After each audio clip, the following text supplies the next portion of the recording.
Naalarma ang Department of Agriculture dahil hindi ligtas ang ganitong pagdispatcha sa mga namamatay na baboy na posibleng may ASF.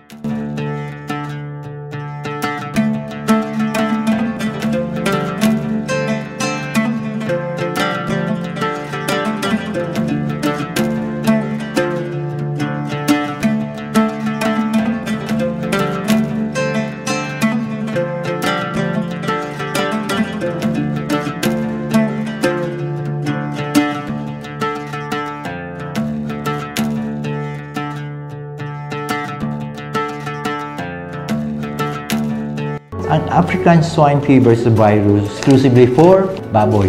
Kumalat na yan, Africa muna, Europe, and now in Asia. Ang galing po yan sa mga kaning baboy. Leftovers nila na pork, ginather yon at ipinagbili doon sa Rodriguez Rizal, tinambak doon, pinakain sa baboy. Matay yung mga baboy, kumalat.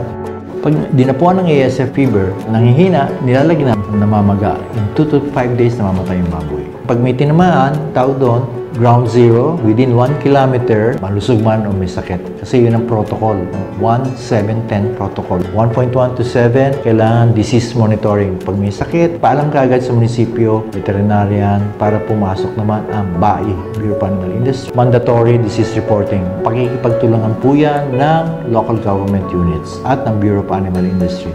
Doon naman po sa karne, siguro doon lang po, bibili kayo siyempre na merong NMIS certificate, nakastamp po yan, seal. So we're trying to contain it. We appeal to our backyard racers, to the traders na huwag nyo na pong ipagbili yung inyong baboy na may sakit. Tawag nyo po sa veterinaryo para mailibing na, hindi na kumalat yung virus. Ganun din po sa mga traders, huwag na po kayo mamili. Sama-sama po tayo para masugpo natin itong ASF. Wala pong epekto ang virus sa mga tao at sa iba pang hayop. Magiging carrier lang siya.